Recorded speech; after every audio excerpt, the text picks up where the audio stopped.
はい、どうもこんにちは、エンジン太郎です。さて、いよいよ一通りほとんどの部品はできました。あといくつかあるにはありますが、細かい部品なので、とりあえず組み立て自体を進めていこうと思います。もう本番と同様に、組み立てしていきますね。ガスケットなども塗って、今回の動画ではテストまでいければとは思っています。では組み立てやってきますが、組み立てに関してはパパッと早送りになっちゃうかと思いますが、正直もうここまでは前のと全く同じなので、こっから先の組み立てとなります。ヘッド周りですね、特に。では進めていきます。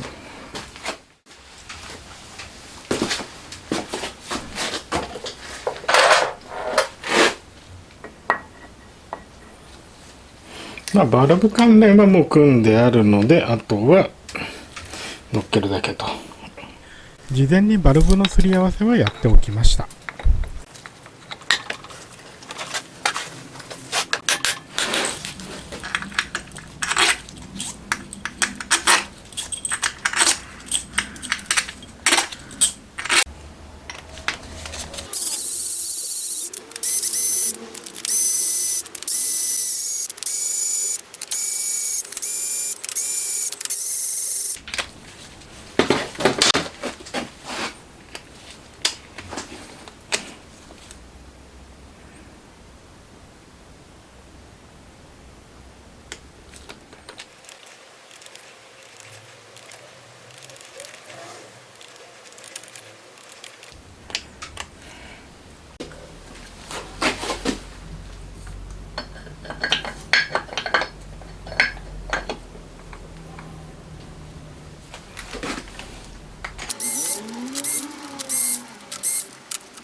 タペットの調整はもう山間ですね。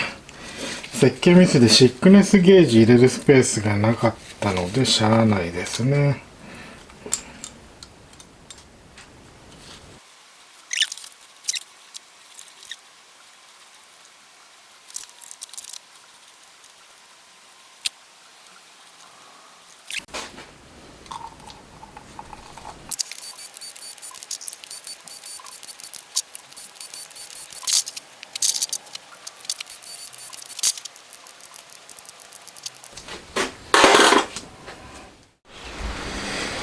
ではとりあえずマニホールド先つけちゃいますね、搭載前に。よいしょ。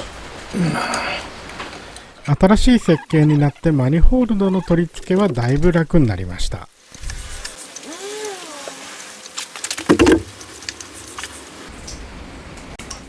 あとはエンジンをジャッキで持ち上げて搭載していきます。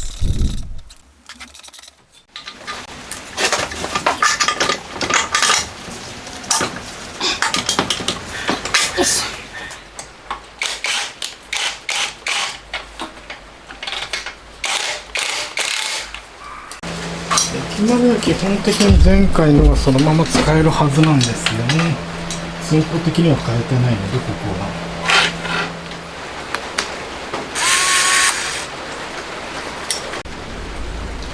はい、液パイ取り付けできました。ファーストパイプの方ですね。で、下のパイプはまだつけてませんが、これからつけていきます。でも液パイつくといいですね。見てくれが良くなる。エンジンらしくなりますね、やっぱ。まあこれでかかってくれりゃ文句はないですが、どうでしょうね。なんとも言えません。一通りつけるべき部品はエンジンに関しては一応つけました。まあこれでいいと思うんですが、とりあえずは始動テストしてみますか。このまま問題なければクラッチ関係やら何やら走るのに必要な部品つけてきます。まあ今回走らせるかどうかわかんないですけどね。ではやってみますか。まあ一発目で行くとは限らないですけどね。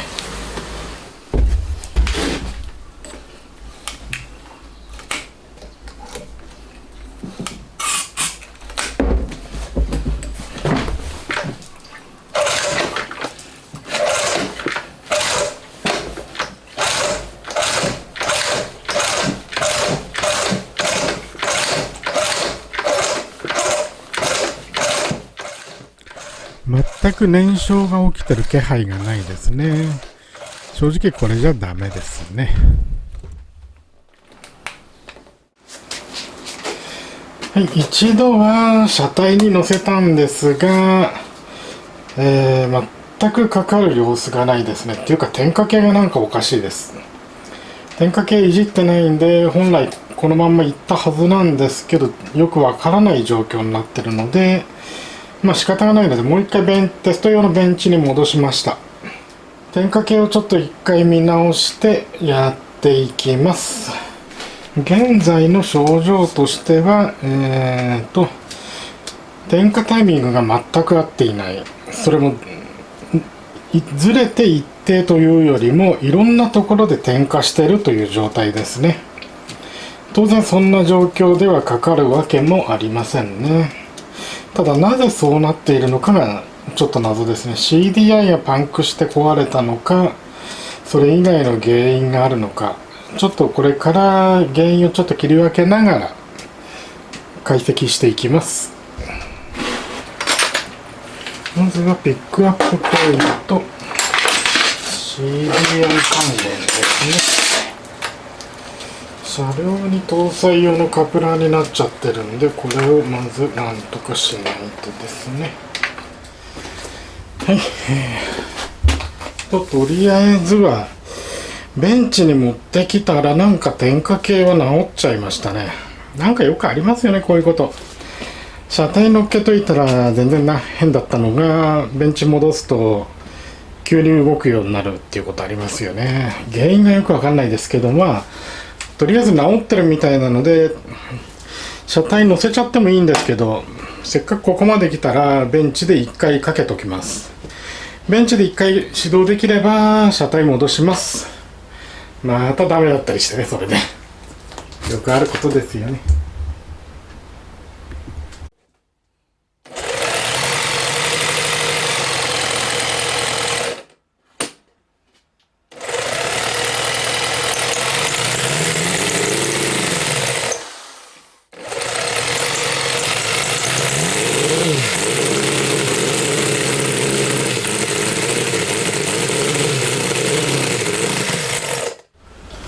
はい、始動はしますが、ちょっと問題ありですね。まずヘッドガスケットから吹き抜けというかオイルにじみ、ここちょっとなんとかしたいですね。それでシリンダー4個とも燃焼自体はしてます。まあそれは喜ばしいことですね。キャブの口径ちょっと小さくして流速上げないと燃料いかないかもしれないですね。チョーク引いてればかろうじてなんとか煽ってればかかるんですけど、逆にチョーク閉じちゃう、チョーク下ろしちゃうともう一気にストールしちゃうんで、流速がここの空気の流れですね、ここの空気の流れが遅すぎてあまりいい感じに気化できてない可能性が高いですので、キャブちょっと小さいのに変えてみます。まあでもとりあえず諸馬君来ただけでもありがたいですね。一歩進んだ感じがします。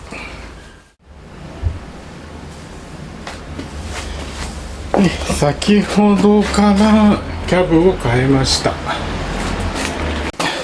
電池リー系でこのぐらい差がありますね。結構差はあると思います。というわけで小さいキャブでもう一回テストですね。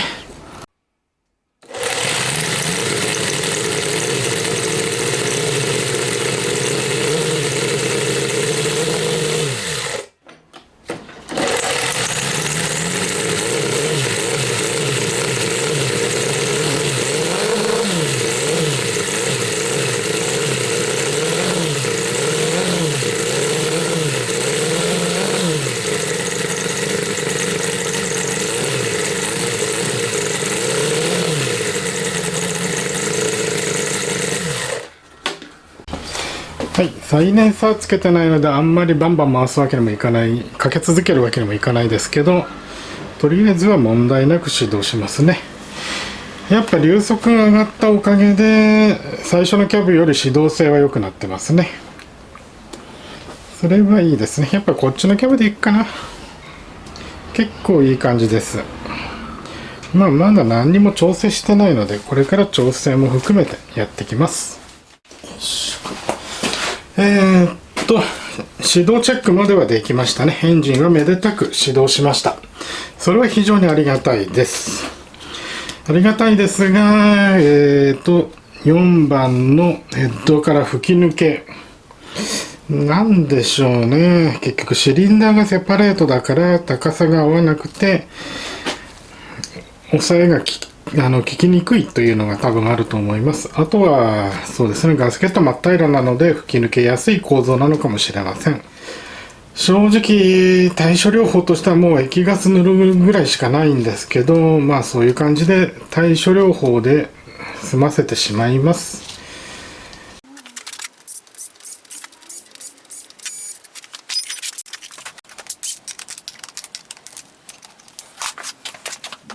はい、シリンダーヘッド外しました。ちょっと予想外でしたね。4番、こちらが1番か。で、こっちが4番ですね。1、2、3、4ですが、1番、2番、特に吹き抜けありますね。それで4番もありますね。3番は少しマシな状態です。ただ、この切削跡から吹き抜けてる感じがあるので、一旦ここ切削跡きれいにしちゃいますね。4番のガスケット、そうですね、裏側で吹き抜けがありますね。表も吹き抜けの兆候がありますね。3番マシな状態なんだよね。なんで3番だけがマシなのか。あえて言うならここが高い位置が。で1番、裏はマシですが表側で吹き抜けがありますね。2番、これ2番ですね。1番は表裏ともに吹き抜けの兆候ありですね。はい、吹き抜け防止にガスケット塗ります。対処療法しかないですね、ここは。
はい、一度組み直して、これで始動テストですね。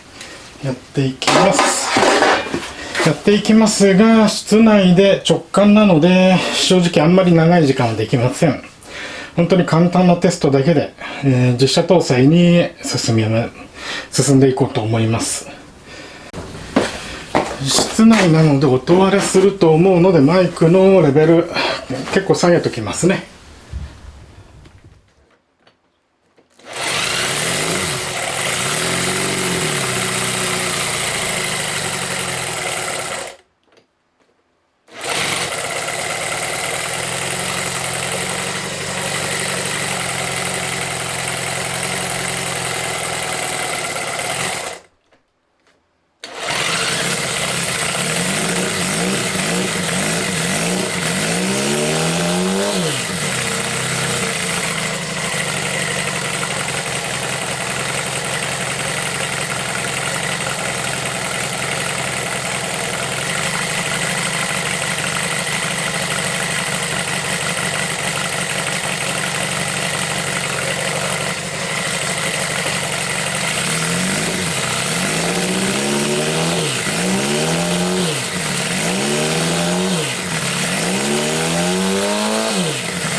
はい、まあいろいろちょっとオイルが上がったり下がったりはもうこれしょんないですよね。前からの持病でまずオイルリングを持たないピストンを使ってる時点でオイルがかなり上がります。もうこれはしょんないです。次のエンジンではオイルシールのあるピストンを使用する予定なので、まあ今回このエンジンはもうこれ以上は手を加えないので基本的にはこの形で終わりとなります。さてエンジンが動くの確認できたのでとりあえずは、車体搭載準備していきます。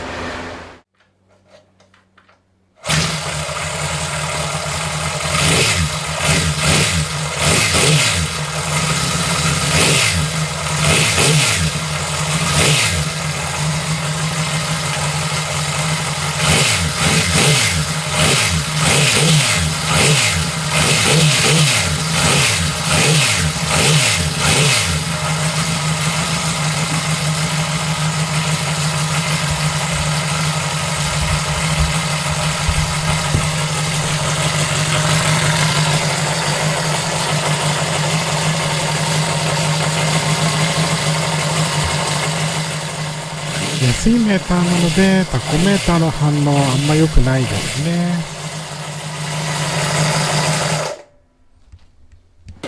よし、これであとは他の補給類、チェーンだとかそういうの全部やったら、準備完了となります。さて他の補給類もついたのでとりあえずサムネ写真を撮りにいつもの河川敷に来てます。やっぱ広いところで写真撮るのは結構楽しいですね。ついでに軽くエンジンも回してみます。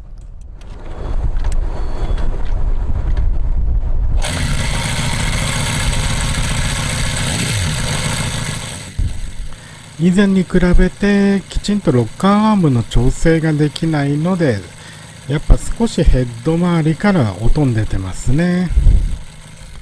なんとか横の部分にシックネスゲージを入れる窓をつけられるといいんですがちょっとスペース的にきついと思います。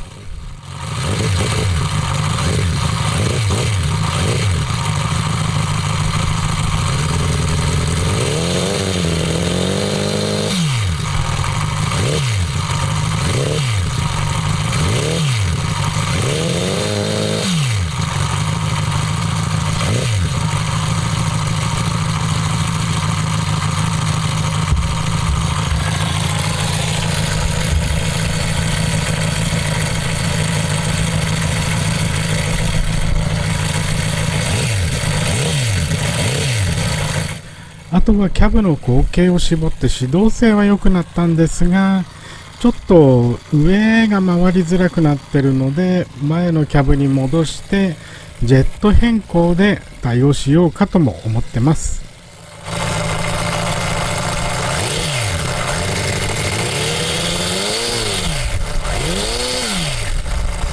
この後の予定ですが、7月16日に森の駅箱根十国峠にてカスタムコンテストがあるので、そちらに出品する予定です。もしお時間のある方、ぜひ見に来ていただければと思います。とりあえずそのイベントが終わるまでは走行テストなどしないでおとなしくしています。最後にバージョン1とバージョン 1.1 のエンジンを見比べてみましょう。ちょっとヘッドの部分が変わったのがわかると思います。どうもご視聴ありがとうございました。また次回もよろしくお願いします。